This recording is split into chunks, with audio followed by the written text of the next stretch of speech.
Au cœur de l'actualité à présent, face à Johanna, Sandrine Josso, c'est cette députée, vous savez, qui a été droguée à son insu et qui a décidé de lutter contre la soumission chimique. Et aussi Caroline Darian, elle est présidente de l'association M'endors pas, qui l'accompagne dans ce combat d'utilité publique. Bonjour et bienvenue à toutes les deux, mesdames. Bonjour à toutes les deux. Alors Sandrine Josso, depuis le mois de novembre, vous étiez en mi-temps thérapeutique à la suite de l'agression de l'un de vos collègues qui vous aurait drogué à votre insu. Et hier, vous faisiez votre retour sur les bancs de l'Assemblée nationale. On va regarder. C'est à Madame Sandrine Josso pour le groupe démocrate.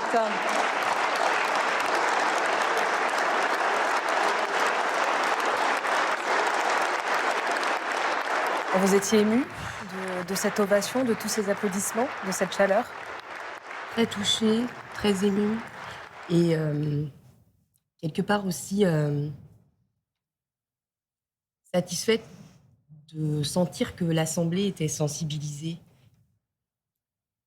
Alors, pour rappeler votre affaire, en novembre dernier, vous avez porté plainte contre le sénateur Joël Guerriau. Vous l'avez accusé de vous avoir drogué à votre insu. Est-ce que vous pouvez nous raconter ce qui s'est passé? Alors, je suis allée fêter la réélection de ce sénateur, qui est un ami de 10 ans. Je suis arrivée chez lui, le cœur léger. Et au fur et à mesure de la soirée, j'ai découvert un agresseur. Et j'ai réussi à m'extirper de ce guet-apens. J'ai vraiment utilisé toutes les forces physiques, psychologiques nécessaires. Ce qu'il faut comprendre, c'est qu'au fur et à mesure de la soirée, je voyais qu'il y avait des éléments très étranges, très bizarres. Son comportement, certains de ses propos.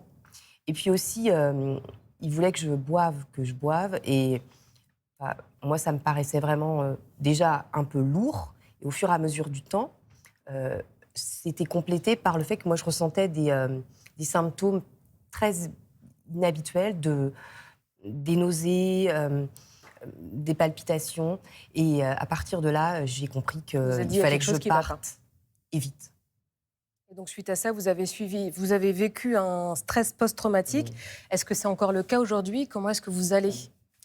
Oui, le stress post-traumatique, c'est quelque chose de très particulier. Moi, je dis que vraiment, c'est un enfer. Et je pense aussi à toutes ces victimes qui vivent ça après. C'est particulier parce qu'on ne peut rien maîtriser, si vous voulez. On perd le contrôle de beaucoup de choses.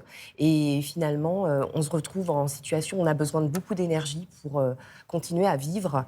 Et ça se traite, mais il faut du temps.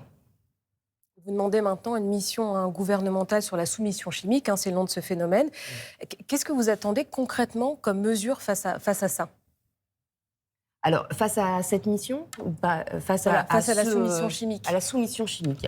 Alors, donc vous avez raison quand vous dites que la mission gouvernementale, c'est quelque chose qui, on va dire, qui va acter le fait que le gouvernement est bien évidemment conscient du problème. Après, c'est un travail de fond. Moi, j'ai déjà travaillé finalement pendant ma convalescence sur plusieurs points, notamment sur la santé, l'accessibilité en fait aux tests pour vérifier en fait et pour prouver qu'on a été drogué. C'est un problème, comme je vous dis, de santé publique, c'est un problème aussi d'ordre, d'ordre public, parce que en fait, il y a des conséquences collatérales qui sont énormes. C'est un problème d'éducation et c'est aussi certainement aussi des choses à modifier sur le plan judiciaire, parce qu'on se rend compte que les victimes, finalement, paraissent avoir moins de droits que les coupables. Caroline Darian, vous, c'est votre mère qui en a été victime. Elle a été droguée à son insu. Elle a été prostituée alors qu'elle était inconsciente pendant 10 ans par son mari, donc votre papa. Et depuis, vous incarnez la lutte contre ce fléau. Alors, le grand problème quand on est victime de soumission chimique, c'est qu'en fait, on ne s'en rend pas compte. Alors en fait, ma maman a été droguée à son insu par son mari pendant 10 ans, qui l'assommait à coups d'anxiolytiques et de somnifères. En effet, pour abuser d'elle et la faire abuser par des hommes. Ça a duré pendant près de 10 ans.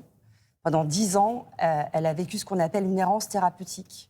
C'est-à-dire que le corps médical n'a pas su détecter les signes de soumission chimique qui se passaient à domicile, à la maison, dans le lieu conjugal.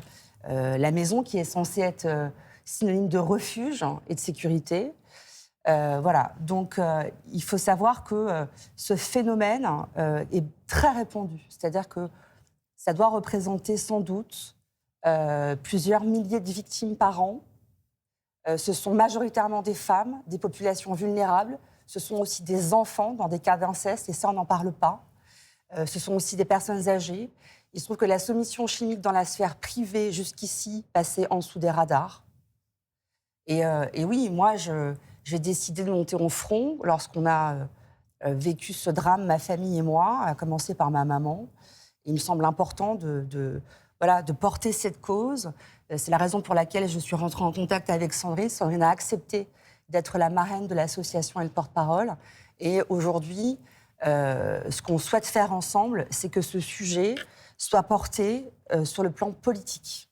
Sandrine Josso, véritablement une optimisation en matière de prise en charge pour les victimes, pour qu'on puisse aider à l'identification de ces victimes et surtout à l'optimisation de leur prise en charge en matière de santé, psychologique et aussi judiciaire. Sandrine Josso parlait tout à l'heure des signes de nausées et d'autres signes physiques. Qu'est-ce qui doit nous alerter? Qu'est-ce que vous pouvez dire aux téléspectateurs qui nous regardent? C'est un peu différent dans le cas de Sandrine, parce que ce qu'il faut savoir, c'est que Sandrine a été droguée avec de l'ecstasy. Et ça, c'est une drogue. Dans le cas de ma maman et pour des milliers de victimes, c'est des substances médicamenteuses, autrement dit des médicaments que l'on a dans l'armoire à pharmacie qui sont majoritairement délivrés sur ordonnance. Et là, je parle des molécules comme des benzodiazépines, en l'occurrence des anxiolytiques, des somnifères, voire même des antihistaminiques qui, administrés à forte dose, sédatent la personne. Ce qui veut dire que ça supprime toutes les images de l'agression. D'accord ? Donc oui... moi, ce que je souhaite, et ce que je souhaite aux côtés de Sandrine, par exemple, c'est l'accessibilité des analyses toxicologiques. C'est hyper important parce que ces substances-là, en l'occurrence les drogues ou même les substances médicamenteuses, il y a une durée de temps. Les analyses toxicologiques comme les urines, les analyses d'urine ou de sang, il y a un délai. C'est un peu une course contre la montre, c'est une histoire d'heure. L'analyse séquentielle de cheveux, qui est accessible pour les victimes simplement si elles ont déposé plainte, n'est aujourd'hui pas un geste systématique et automatique. Sandrine Josso, si on se rend compte qu'on est victime de soumission chimique, qu'est-ce qu'il faut faire très concrètement? Alors, déjà, pouvoir en parler. Mais là, on a déjà un premier problème. On est en train, au fur et à mesure du temps, de régler. C'est-à-dire que par l'association... De Caroline, dont je suis vraiment fière d'être la marraine, eh bien, sensibiliser, déjà, savoir ce que c'est, parce que très souvent, les gens ne connaissent pas.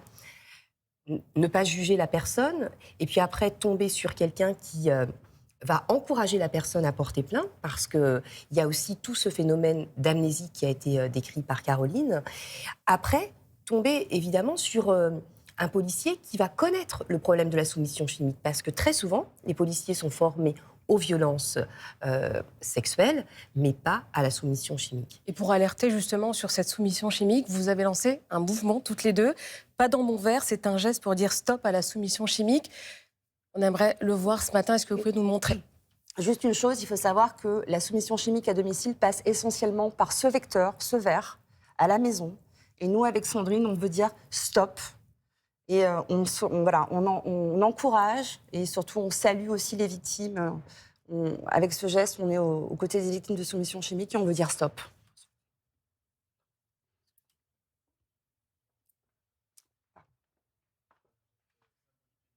Oui, tout à fait.